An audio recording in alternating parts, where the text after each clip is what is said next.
ekwu ya o need him anything mana ịhụrụ ihe ahụ ọ na-eme ya mesigbe ya ike ịhụ ya ahụ ọ na-eme na ya mesigbe ya ike na ọ ya nwa onye Chineke ga-eyuzu wee kpọnata ndị Igbo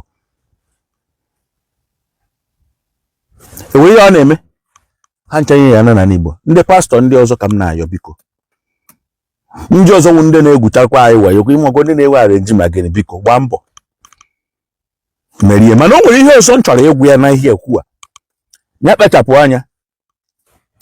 anya na onye ndị iro gbara okike na-eche ndụ ya nche na ndị ọzọ na ihe ọjọọ ga-emekwa na be anyị wụ na ndị ọzọ a ga-etipa ha ndị chọọchị ndị ọzọ ga-ana nwe ya anụzi maka ha nke wa ọgụ ka na-abịa n'ihu nyawa akwa biko I'm nearly the half of this video. I'm nearly the half. So biko, do not make the mistake of going further without. Do not make mistake of not watching this video complete before you drop a comment again. I'm on wine because now a lot of people are back at that before because the more the man see below the video. The way you see below the video is to oku. The way you see below the video na so oku. Biko do try and watch the video to the end. And one thing I pick in this video is that the same talk another person the same talk on your own. So Bible says in the mouth of or this also in the presence of 2 or 3 witnesses a word is established. So thank God that this word are coming from the people. Are coming from people in heaven. The mother has started confirming the words of his servant. He has started confirming it. Anybody arises not chori home and why the person will never see something good. There's no two ways about it. Or see Abraham, whoever blesses you, I will bless, and whoever curses you, I will curse. It's a law. It's a law. He decided that okay na nature reaction na o mandelege. He decided that na any human nature or be because you just like Koya CFF, you homa CFF. You know go Koya CFF, you homa CFF. Most people don't know it. You know go. So because nene this video to the end before you comment here. Igbo ndị ọma njem ọnụ ndị ewo na-asị ya marụ n'ụmụ ọ ka nwanne unu nwoke wo mega smart biko o nwere ihe nji wepụta ime anyị foto nsi dọ n'ọrụ ubi adịghị m mma o nwere ihe nji wepụta achọrọ m ime expose kwa ịhụrụ achọrọ m ka mbọ ndị Zion ministry ike ya na evangelist Ebuka Obi onye ndu ha chọrọ ka mbupụta ha ka ngosi ụwa onye ọrụ because nwa na onwe m ojugo m hie ondo na ọ rara m ahụ okwukwu mgbe ihe a chọrọ ikwu mana m ga-ekwu ọ sị na ọ na-awa akazi ju akpa ekechie ya ọnụ and na okenye anaghị arụ ụlọ ewu anwụọ n'ọgbụ na-ahụ ekwu gịnị na-egbu okenye na-ekwu anụhụ na-egbu nwata nkwuchi ihe ịnọghị ya ọgụ maka oye eme effect bụ maka ọ ya egbu mana ọ na m ekwupụ ya egbu m nwa ọ ka m jisi na m ga-ekwu ya today gee ntị ọnwụ na ị na-aga Zion na ị naghị aga Zion ọnwụ na iwe onye Igbo achọghị m ịma m ị na-aga Zion achọkwana ịma m Ebuka Obi evangelist Ebuka Obi ọ bụ pastọ gị ọ prọfet gị ọ anything mana ihe ọnwụ na iwe onye Igbo gee ntị ebe a okwu a dị very very important ọ ị na-eje ka ị mara ebe ị na-eje ka ị mara ebe ị na-azụ ya okwu ka ị mara ihe ị na-eme na Ebuka Obi bidoro ekpere ya ma mgbe o bidoro ekpere o wee na nke Mbaka anyị hụrụ ebe Mbaka biri aka n'isi bịa ekpere mee ife niile wee gbupụta ya a na-eme ọ na Lagos ama nke o sigwere me kpamkpam o mepee ihe na Lagos anyị ma mgbe o mepere ihe ọkwa ha anyị ana o nwere ndị ma mgbe emepere ihe mụnwa makwa mgbe ahụ ajụ niile na-aga anụ eme ndị mmadụ ju agbara na-eju onye ọwụna ju everywhere na-agbara na-aga ihe na-arị anyị na-atọkọta ego na-eti ndị na-akparị ya ndị na-agba okwu ụgwọ na-ekwu ndị na-anụrụ ya ọgụ ndị dị iche iche a na-anụ na-adọ ya gamba mbam so ruo mgbe o ruru nọkọta o mee ihe ọwụ mere na a na-enwe branch na Ọkpara atụkọta ego ndị Amerịka tụta ndị UK tụtụ ndị ọnwụ na-atụta anyị buke ya obi stika ị na-amakasị na-eme ya advert na-agwa ndị mmadụ na-ekwe ihe dị otu a dị o nwere another person wụ ihe na kwa ịfụrụ mbụ kedu afịa kedu afọ onye ime Imo another person ọ bịa yuzuwe n'oyi imo go yuzuwe ndị mmadụ ndị mmadụ na-apụta na-eme ife dị iche iche. Now emegide ndị ọkpala ahụ atụkọta ego nye ọhụrụ na-akpị ya.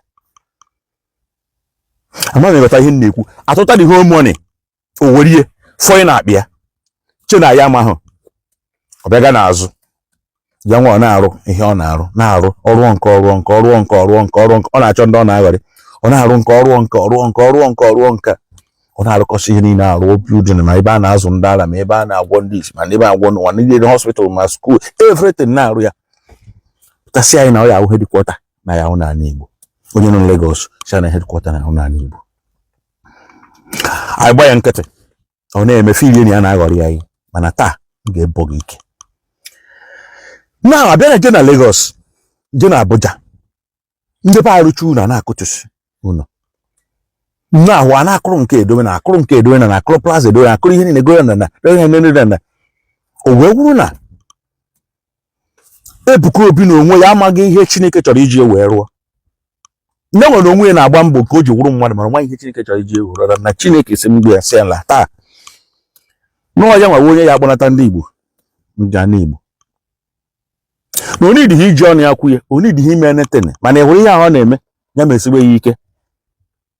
Ịhụ ya ahụ ọ na-eme na ya mesigbe ya ike na ọ ya nwa onye Chineke ga-eyuzu wee kpọnata ndị Igbo.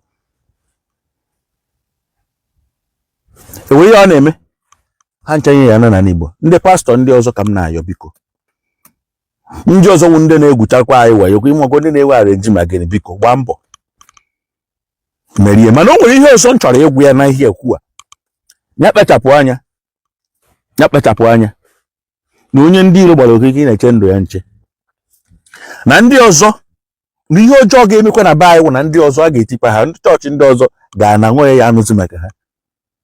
Nke wa ọgụ ka na-abịa n'ihu nyawa akwa enugo ihe o mere.